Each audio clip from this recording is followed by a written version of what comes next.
ਆਤਮਾ ਸੁਆਮੀ।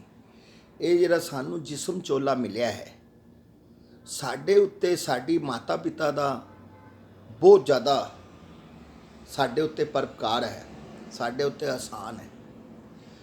ਜੋ ਇਸ ਜਿਸਮ ਦੀ ਸਾਡੀ ਮਾਂ ਨੇ ਪਰਵਰਿਸ਼ ਕੀਤੀ ਹੈ ਔਰ ਜੋ ਸੰਭਾਲ ਕੀਤੀ ਹੈ, ਉਹ ਕੋਈ ਨਹੀਂ ਕਰ ਸਕਦਾ।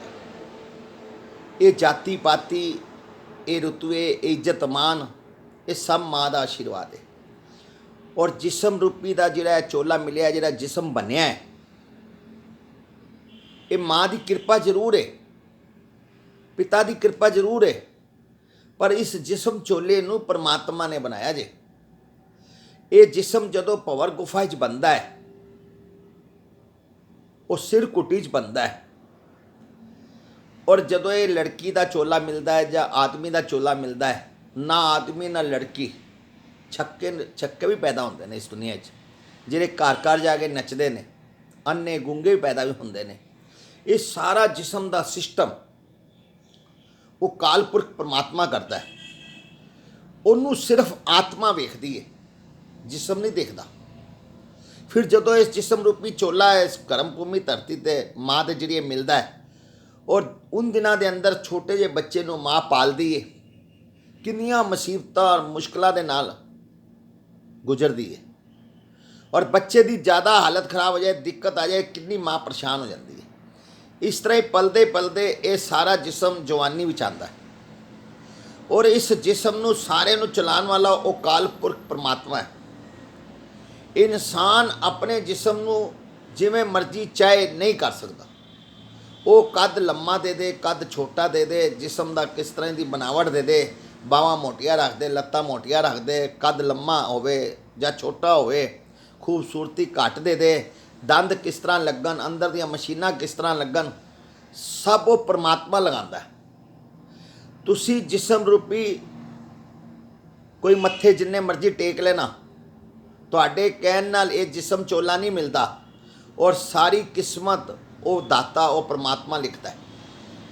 ਜਬ ਸਭ ਕੁਝ ਉਹ ਮਾਲਕ ਲਿਖ ਰਿਹਾ ਹੈ, ਔਰ ਤੁਹਾਨੂੰ ਸਾਨੂੰ ਸਭ ਨੂੰ ਪਤਾ ਹੈ ਕਿ ਸਾਰੀ ਰਚਨਾ ਨੂੰ ਰਚਣ ਵਾਲਾ ਉਹ ਪਰਮਾਤਮਾ ਹੈ। ਫਿਰ ਅਸੀਂ ਇਸ ਦੁਨੀਆ ਦੇ ਅੰਦਰ ਸਭ ਤੋਂ ਜ਼ਿਆਦਾ ਸਾਡੇ ਤੇ ਪੂਰਨ ਕੋਈ ਆਸਾਨ ਹੈ ਤੇ ਸਾਡੀ ਮਾਂ ਦਾ ਹੈ।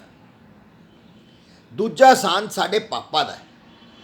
ਬਾਕੀ ਦੁਨੀਆ ਦੇ ਅੰਦਰ ਗੁਰੂਆਂ ਦੀ ਕੋਈ ਕਮੀ ਨਹੀਂ।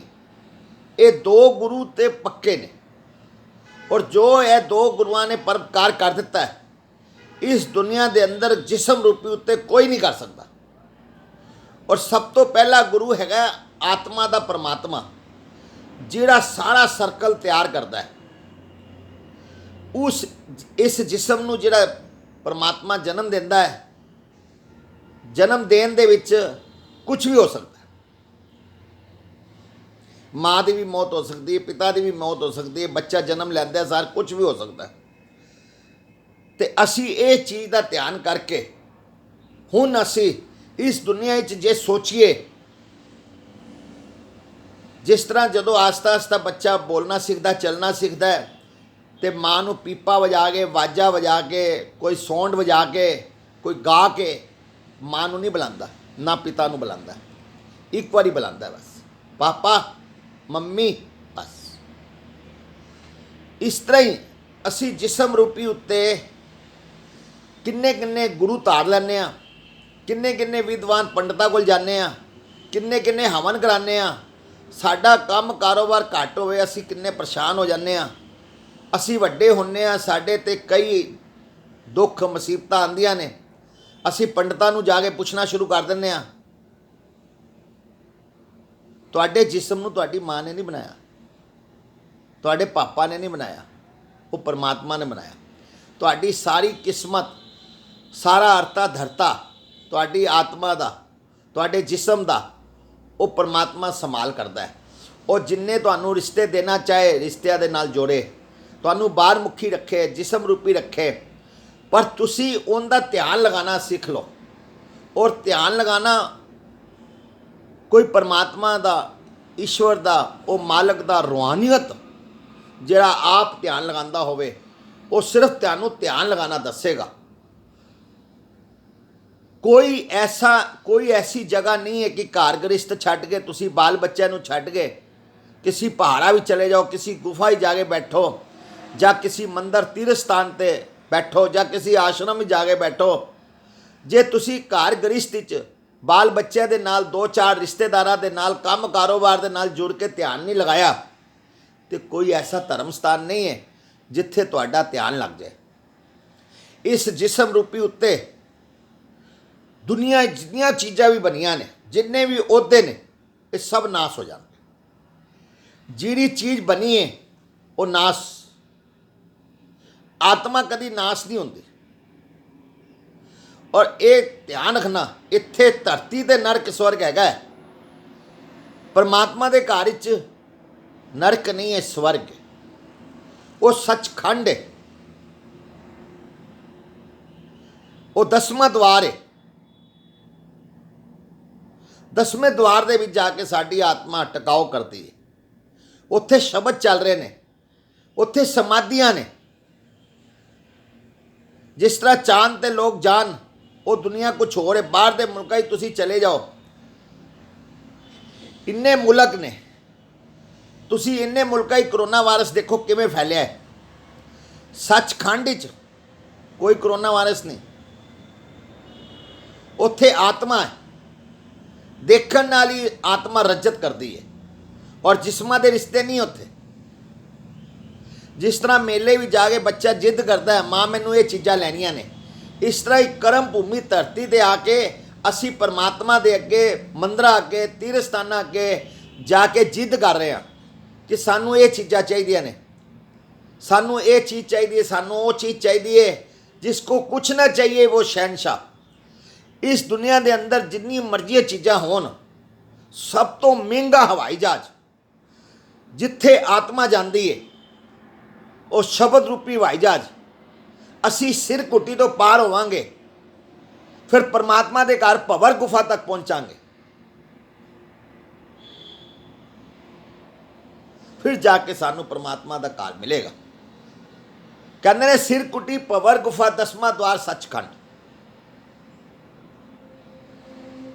ये परमात्मा की हुक्मां दे नाल साडी आत्मा उस परमात्मा के घर विच पहुंचेगी। ये शब्द रूपी है। जिस तरह बच्चे का नाम माँ रखती है, रूहानियत भी जाके कोई मालिक का सच्चा प्यारा भगत होवे, वो तुहानू अंदर का सचखंड ब्रह्मंड का नामदान देता है। जिस तरह इत्थे तुहाडे माँ बाप तुहाडा पासपोर्ट बनवा के, टिकट लै के, तुहानू वीज़ा लगवा के बाहर दे मुल्कां ही भेज देंदे ने, ग्रीन कार्ड उत्थे तुहाडे वातावरण नू वेख के मिलता है। जे तुसी उत्थे जाके सारे वातावरण खराब कर दिते तो तुहानू जेलां भी हो सकदियां ने, तुहाडे ते कोई भी जिसम रूपी कष्ट हो सकता है। इस तरह ही वो परमात्मा ने तुहानू, तुहाडी आत्मा नू जिसम रूपी च अमृत रूपी जिसम दिता सी, एकदम साफ। कोई कर्म भूमि विच नहीं सी, कोई बंधन विच नहीं सी, कोई गुंजल विच नहीं सी। वो तुहाडे जिसम नू निर्मल सुच्चा उच्चा भेजिया सी। असी बंधना विच पै के, घूम घमैया विच पै गए। जिवें पपीहा पानी की बूंद पींदा है, जमीन ते नहीं चुंझ मारदा, मर जाएगा।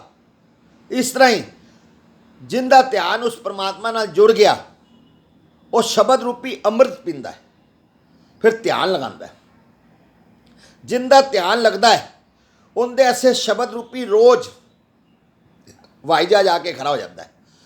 वो सवेरे भी अच्छी तरह अपने जिसम को सजाता है, रात को भी सजा के जिसम रूपी नूं नहा धो के अच्छी तरह ध्यान की रीति ते बह जाता है। जिस तरह बड़ी वड्डी मशीन होवे, सिर्फ पावर स्विच लगे होंदे ने, स्विच दबाना है, मशीन चल पेगी। इस तरह ही तुसी ध्यान लगांदे सारी तुहाडी लोह लग जाएगी, तुहाडी सुरत चढ़ जाएगी, तुहाडी आत्मा उस परमात्मा नाल जुड़ जाएगी, तुसी सुहागन हो जाओगे। रोज़ मन लगे ना लगे, 1 सेकंड 2 सेकंड बैठो जरूर, उनका ध्यान करो। आद निरंजन ओमकार ब्रह्म ज्ञान सत नारायण सतनाम। आद निरंजन ओमकार ब्रह्म ज्ञान सत नारायण सतनाम। आत्मा स्वामी।